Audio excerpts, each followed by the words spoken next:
How's everyone doing tonight? Still hanging in there? It's a bit hot, eh? Yeah, it's been a journey. I have to say that I'm very proud of what we've accomplished with Mantra in the last 3.5 years or so. We've done about 25 projects. And Maitri Fisher, Wayan Lam, and myself, we started this and we built it from the ground up. And we've been saving properties like Waterbom. We've been saving them resources, mainly water and energy, up to 40–50% per year. And that adds up to 100. And we have others sometimes per property per year. And we have a smart system of collecting data. And the data is making our company smarter and our decisions smarter. So now we're at a point where we're taking this data and we're building new properties with the likes of Laura and some other architects and designers and developers. And these properties will only need 50% of the resources and have the same capacity, same amount of people. And we're doing it in an intelligent way, tourism development. And we're doing it in an intelligent way. And that's waste and material, about my personal passion, and that's waste and material management. So on the side, I work with villages, and we are trying to reduce waste to landfill. And we're actually doing it, we're achieving it. This footage was done by Chris Lee. Thanks, Chris. This is Suwong in Badung. And the thing with Suwong is that thousands of trucks are going there on a daily basis. And every day there's TPA, and they're all full. And every day there's thousands of trucks, and they don't have anywhere to, because the people working in this industry can't keep up, because the trucks come non-stop. And the waste is mixed. No one separates it. So it's stinky, and it's hard to manage. Literally, people are working by hand to try to separate what you have mixed. And we don't have a solution until now. The infrastructure isn't sufficient. In Gianyar, the trucks are going into rivers. In Tabanan, the trucks are going into rivers. In Badung, they're getting diverted from the landfill. In Nusa Dua, they're going to other places. In the Bukit, we have illegal dumps. We don't know what to do. And the key point is separation. And the question, how can we enforce that separation? How can we have someone come on a daily basis and just say hi and say, hey, did you guys separate your waste? How can we have a community manager in a village? How can we have a facility manager? How can we build infrastructure that's owned by the community that enforces the rules so we all follow them? We don't have a police state here.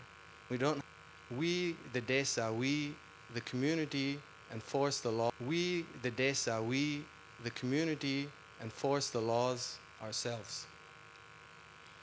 So it's really, if we continue this story onto Java, Java is the most densely populated island in the world. There's over 180 million people living there. And there's hundreds of these. Hundreds. And it's not stopping. So 7% of what we see here is actually organic waste. And organic waste is actually water. So we're sending our water to these dumps, and it's rotting without oxygen, and it's creating methane. And methane is a CO2. It's 80% of Bali's CO2 comes from our landfills. So what we're proposing is to make compost in the villages with a very simple system, with very simple infrastructure, using local materials. It's extremely cost effective. Everyone can repair it, fix it, and the community starts to pick it up themselves. They start to see, to understand, we have over 700 desas. So in Bali, you must understand, we have over 700 desas. We have 8 kabupatens, we have 52 kacamatans, and we have a socio-economic hierarchy. Every village has a leader Every village has a head of agriculture who's the head of the subak. Every banjar has a klian. There's the Ibu PKK, there's the STT. We have a structure, a social structure of people that are connected with each other, that trust each other, that believe in each other. And if we give them a simple piece of infrastructure, together with the BUMDes, which is the Badan Usaha Milik Desa, the village picks it up, takes it and makes it theirs. And it becomes profitable. So we can build facilities together with the communities and assist them. And then what we see is we have a collection and pickup schedule. So you know when your dry waste is getting picked up, you know when your wet waste is getting picked up. You have someone that's giving you information and telling you how to separate your waste. We are even working with the government on a perdes, which is a peraturan desa.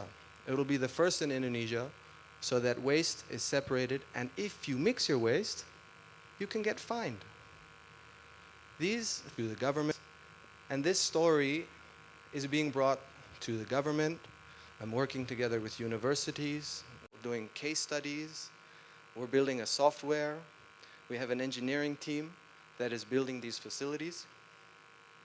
And in the process that are actively in the process of building their own infrastructure that they own, that they manage.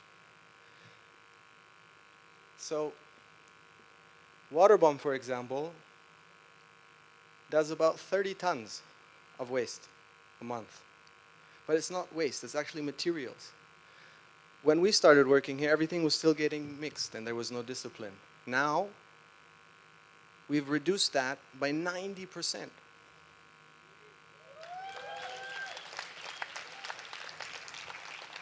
Of compost on this property alone. We're producing 16 to 20 tons of compost on this property alone. And that's going back onto the grass, into the soil. It's saving water. We don't need to use so much water anymore, right? And it's a simple color-coded separation. It is an eco-champion, Ali, that enforces this law. It is the staff that has written down that they will accept and they will separate. And it is a passionate person like Sayan, a passionate director that easily in hotels. And the village, we can do this so easily in hotels. And the villages can enforce this on. It's that if they don't separate, they get fined. It's that easy. 200,000, 500,000. You will see as soon as that is passed, everyone will follow the rules. Because they feel the need to follow what the village is demanding from them. I personally really hope to see 25 of these go up in the next 5 years. I've set that as my own target, and in my mind, that's going to be a tipping point. If we manage to build 25 community and be passionate about this and create success stories onto the other villages and hopefully spread through all of Indonesia.